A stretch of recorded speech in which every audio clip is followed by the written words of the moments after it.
аҳдномаҳо ташкил медиҳанд, ки аз соли 1992 то имрӯз дар самтҳои байнидавлатӣ, байниҳукуматӣ ва байнисоҳавӣ ба имзо расидаанд. аҳднома дар бораи дӯстӣ, ҳусни ҳамҷаворӣ ва ҳамкорӣ байни Ҷумҳурии Тоҷикистон ва Ҷумҳурии Ӯзбекистон аз 4 январи соли 1993 ва аҳднома дар бораи дӯстии абадӣ байни Ҷумҳурии Тоҷикистон ва Ҷумҳурии Ӯзбекистон аз 15 июни соли 2000 асоси пойдории муносибатҳои дуҷонибаи давлатҳои ҳамҷавор дар давраи соҳибистиқлолии кишварҳо мебошанд. Президент дружеского братского Узбекистана Шавкат Мирзиёев буквально минуту назад подъехал к Охи-Навруз.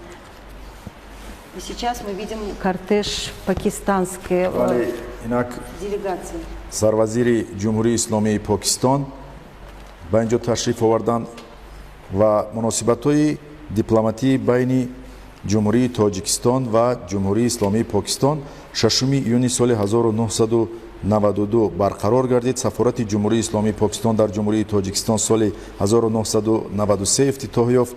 Сафорати Ҷумҳурии Тоҷикистон бошад дар Ҷумҳурии Исломии Покистон 23 феврали соли 2005 ба фаъолият оғоз кард. Тоҷикистону Покистон ҳамчун кишварҳои муҳими минтақа ба тақвияти суботу амният ва густариши ҳамкории мутақобилан судманди минтақавӣ манфиат доранд ва имрӯз дар назар аст, ки сафари расмии сарвазири Ҷумҳурии Исломии Покистон Имрон Хон дар шаҳри Душанбе шурӯъ мешавад ва дар ҷараёни ин сафар имзои як қатор созишномаҳои муҳим дар назар аст.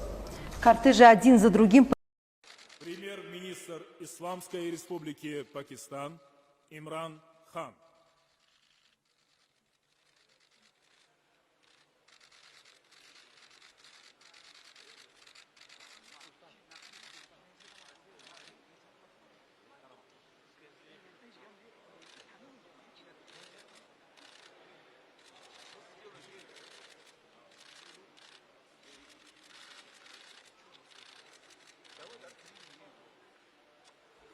аҳдномаҳо ташкил медиҳанд, ки аз соли 1992 то имрӯз дар самтҳои байнидавлатӣ, байниҳукуматӣ ва байнисоҳавӣ ба имзо расидаанд.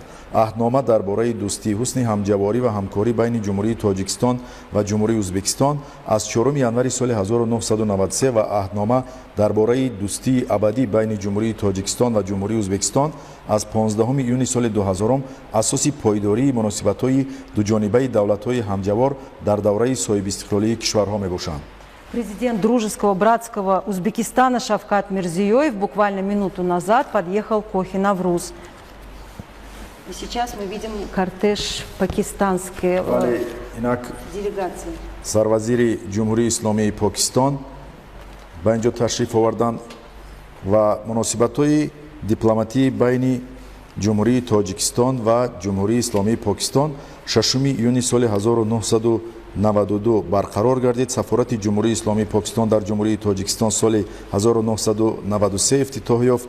Сафорати Ҷумҳурии Тоҷикистон бошад дар Ҷумҳурии Исломии Покистон 23 феврали соли 2005 ба фаъолият оғоз кард. Тоҷикистону Покистон ҳамчун кишварҳои муҳими минтақа ба тақвияти суботу амният ва густариши ҳамкории мутақобилан судманди минтақавӣ манфиат доранд ва имрӯз дар назар аст, ки сафари расмии сарвазири Ҷумҳурии Исломии Покистон Имрон Хон дар шаҳри Душанбе шурӯъ мешавад ва дар ҷараёни ин сафар имзои як қатор созишномаҳои муҳим дар назар аст. Кортежи один за другим. Премьер-министр Исламской Республики Пакистан Имран Хан.